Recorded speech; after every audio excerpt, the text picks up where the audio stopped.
Let's have a look at what's grabbing news headlines around the world. Solange Moujin joining us for the press review. She's starting off with coronavirus, aren't you, Solange? Worries in France.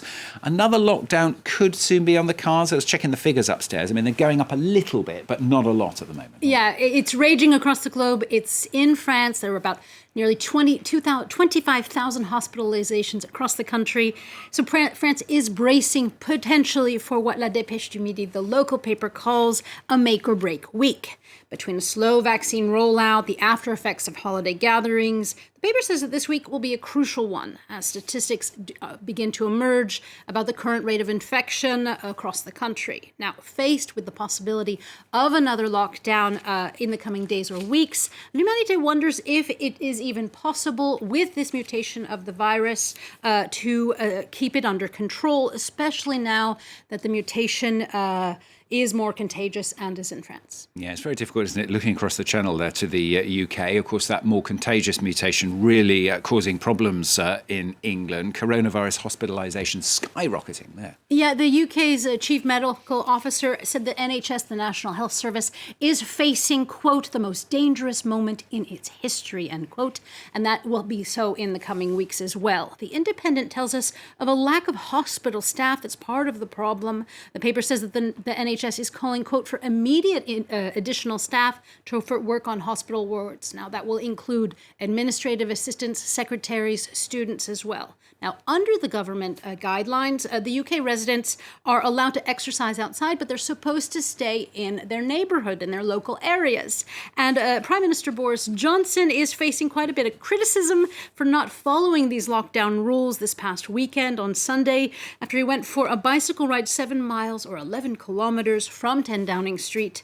What a clown, the Daily Star says, admonishing the Prime Minister for not being a better example for the British people. I'm sure he'll frame that and put it up on his wall. Let's switch gears entirely, not bike gears, but verbal gears. Solange has found some interesting articles. This is about animals and about insects as well. Yes, it is. Let's start with the depressing and sort of work up to the weird and then kind of and some scary in there as well. Le Temps tells us that a new group of studies have tracked the world's insect populations, and they found that they are dying at a staggering rate, so fast that, quote, it is tearing apart the tapestry of life.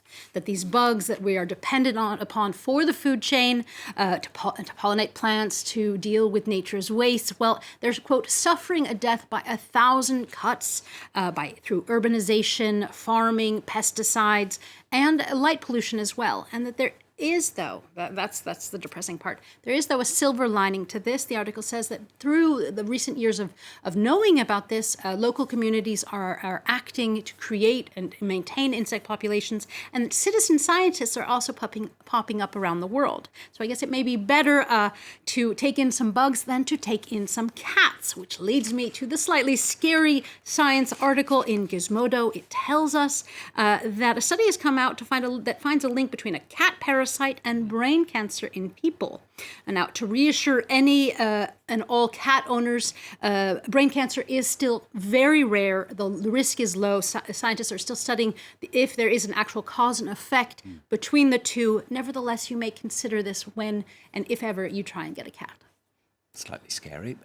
Solange has got one more animal article. This is about a drug kingpin and hippos. Yes, it is. This is perhaps my favorite article of the press review today. It is about the dangerous legacy of Pablo Escobar and the wild animals and exotic animals that he loved. Now, the Washington Post tells us that the 4 hippos, the hippopotamuses that he had on his estate in the 1980s, well, they have multiplied and are now dozens of them roaming wild across Colombia. And in the next 20 years or so, they could hit the 1,500 mark, which is when scientists say it would no longer be able to control them. We have dozens now. May not seem like a lot, but the article tells us it is wreaking havoc on local wildlife, not to mention to humans. Hippos are, the article tells us, some of the most aggressive and dangerous animals in the world. And the Post takes us through actually how hard it is to actually find and then neuter hippos. They say, quote, castrating them is, quote, is a Herculean task. So why not shoot them? Well, the article explains that the final issue is that for many Colombians, they have become a sort of mascot. They are deeply loved by some communities. even though they are quite dangerous and wreaking havoc on Colombian wildlife. It's very difficult to find them. They hide behind the trees. Yes. That's what it is. From animals to food, Solange has got a couple of final articles that could make us a little bit hungry this morning as well. Yes, a big picture of a ham sandwich definitely made me hungry this morning. The Guardian tells us a story of a truck driver crossing into the UK who had his ham sandwiches confiscated by Dutch customs. Now, under Brexit, there is a ban now on personally importing things like meat, fish, fruit, and vegetables into the United Kingdom. So a bit of a word of advice to those who are crossing back and forth. Do not bring food. It is now a no-no. Which brings me to my second article, which didn't make me hungry at all, quite the opposite, but it did make me think about walking in forests a little differently. 20 Minutes tells us a British woman was walking and came across what looked like human remains. Now, she sent an image to police. That is not the image that she sent. That is just a potato. And so, needless to say, the police believed the photograph. They brought out their sniffing dogs, who uncovered not what looked like a toe, but instead a potato. So the toe Was a potato. Okay. Fine. Well, I suppose there's almost the same spelling at the end. Not quite there. Thank you very much. Solange Mougin with the papers off France 24. Thanks. She'll be back, of course, in a couple of hours' time. Next half hour of the programme, though, we're going to be reporting in focus today on how the Pakistani city of Karachi's 17 million inhabitants are really suffering at the hand of mafias. What for? Well, control of water. The city is actually ranked by the UN as the third in the world affected by the lack of water. Apparently, that is being controlled by the mafia. We'll have a special report then in focus coming up for you in the next half hour.